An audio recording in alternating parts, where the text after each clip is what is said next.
Isang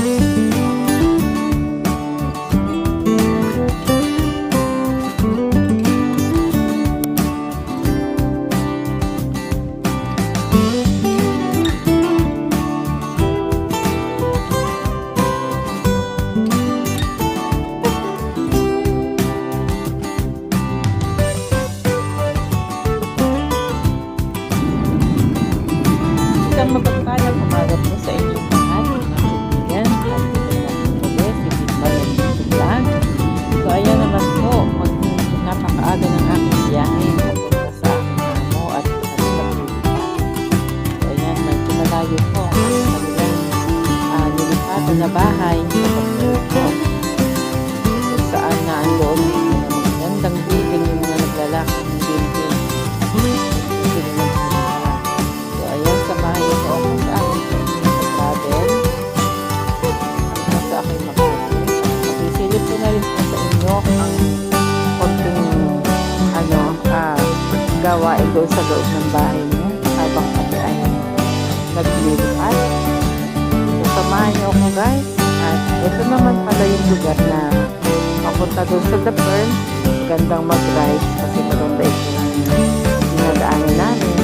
Kayong view dito maganda. So ito yung tulay po.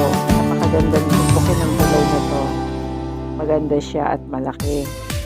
So mai-enjoy ka naman sa tanawin kapag kayong nagbibiyahe ka. Maganda po kasi ang lugar na to. So samahan nyo ako guys hanggang sa makarating po kami doon. So ayan guys, samahan nyo ako.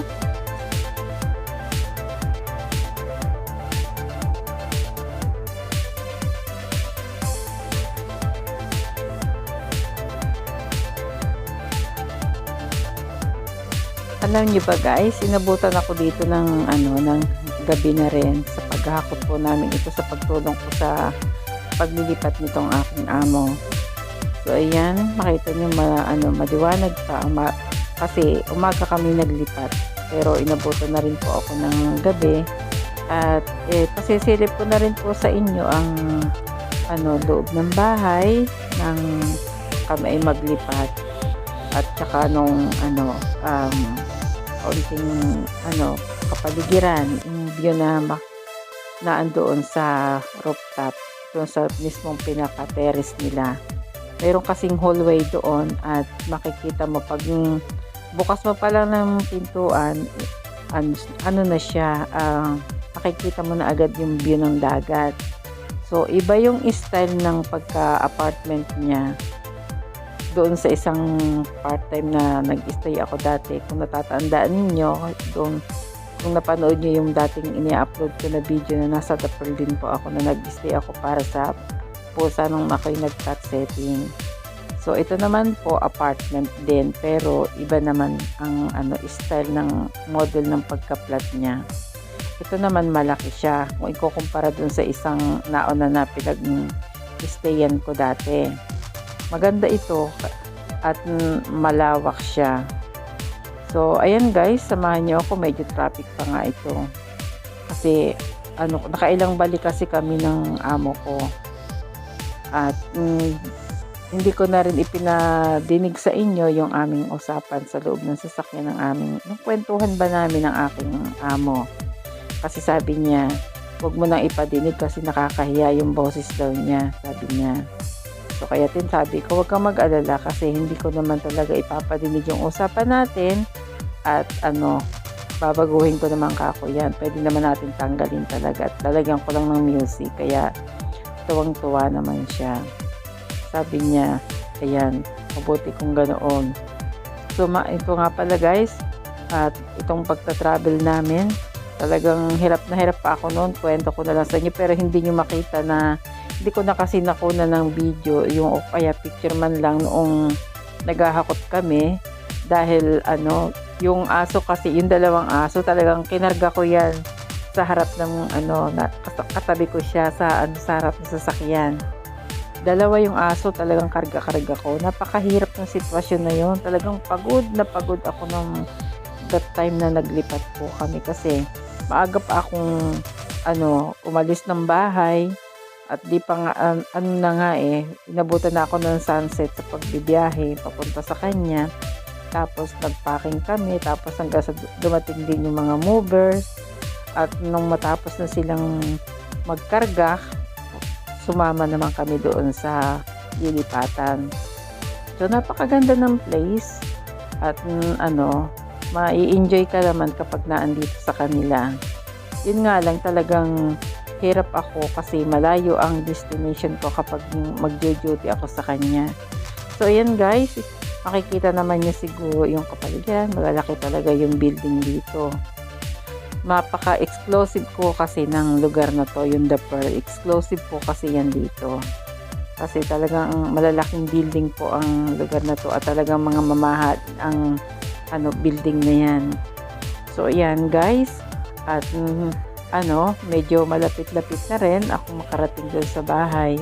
Papasok na rin po kami nito ng The Pearl. Medyo mahaba-haba po yung aming naging biyahe talaga kasi nakailang pabalik-balik po kami. So ayan guys, at medyo nag-alanganin na rin ako sa ibang mga pagkuha ng video ko kasi nga nauna kasama ko rin yung si Amo.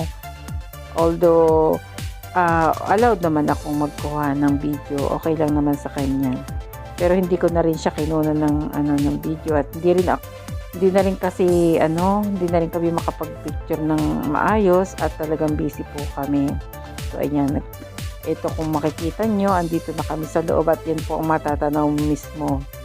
Pagbungad mo pa lang sa kanyang apartment, yun po ang harap niya, yung hallway po. At talaga namang maganda. So yan, pinasilip ko na po sa inyo. At talaga namang mai-enjoy ka. Kitang-kita mo talaga yung view ng dagat. Pati yung mga ibong nagliliparan, makikita mo yung sa dagat. So ito yung kusina, pinagbubuksan ko po ang cabinet kasi nga bagong dating kami at may amoy ang kusina kasi bago po itong flat na to. So ayan po ang kaayusan. Kung ikukumpara doon sa inalisan namin, kasi yung inalisan namin villa, ito naman po ay flat. At okay naman ito para sa akin kasi hindi na ako nahihirapan kasi noon sa villa kasi yung bahay nila may first, second and third floor pa. So ayan, nahirapan ako. Dito hindi. Pag flat kasi dire-diretso na. Wala na akong aakyatin. So ayan guys, ang magandang viewings. At shoutout nga pala sa ating mga kaibigan diyan, sa Timbakbakan. Lalo tigit po ay sa ating dalawang members na si Ate Roxy at si Nits TV.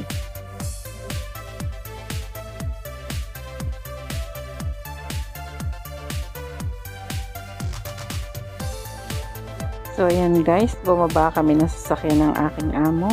Kung makikita nyo, ayan bumaba kami kasi nasa likuran namin yung movers. Tapos yung aso, kinarga ko rin yung aso. Grabe, hirap po talaga ngayong araw na to sa paglilipat po. So ayan po, samahan nyo ako guys hanggang sa matapos po.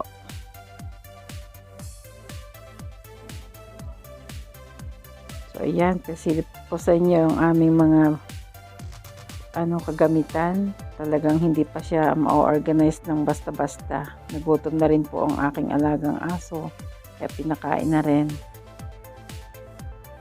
So ayan ang matatanaw po dito sa sa kanilang pinaka-terrace. Malawak naman po. Nadala pa namin yung ibang mga gamit. So ayan ang kusina. Pinagbubuksan ko na rin yung cabinet kasi may amoy. Kasi bago itong flat na to. So ayan ang mga gamit at talaga namang hindi pa naaayos yan. So maraming salamat po sa lahat ng mga nanonood ng aking mga inia-upload na video. Talaga namang sobrang pagod ang naranasan ko sa paglilipat na to. At andito na rin yung mga alaga ko at ito naman po talagang ginabi na ako sa akin pag-uwi. Talagang napakahagad ko na. Sobra pagod ko talaga. Grabe yung araw na paglilipat na to. Alam niyo bang nagutom kami kasi talagang wala kaming pagkain. Nag-order na ng pizza. Hindi naman Alam niyo bang ang in-order naman pizza, hindi naman ako nakikain na ng pizza. Gusto ko nga matapos agad yung trabaho ko. So, nag-biscuit na lang ako talaga. Kaya, sabi ko, pag-uwi na lang ako kakain. So, ayan lamang guys. At dito na po ang aking video magtatapos. Maraming salamat po sa lahat ng mga nanood at sumusuporta sa aking YouTube channel. Bye everyone and thank you for watching. Hindi na po ako magtatagal at talagang pagod na pagod po ako dito sa biyahe na to at halos pumikit na yung mata ko sa pagod kasi yung alis ko ng maaga, nakauwi na po ako ng gabing-gabi na. So ayan lamang guys, maraming salamat po. Bye bye. Thank you for watching. Love you all. Bye bye.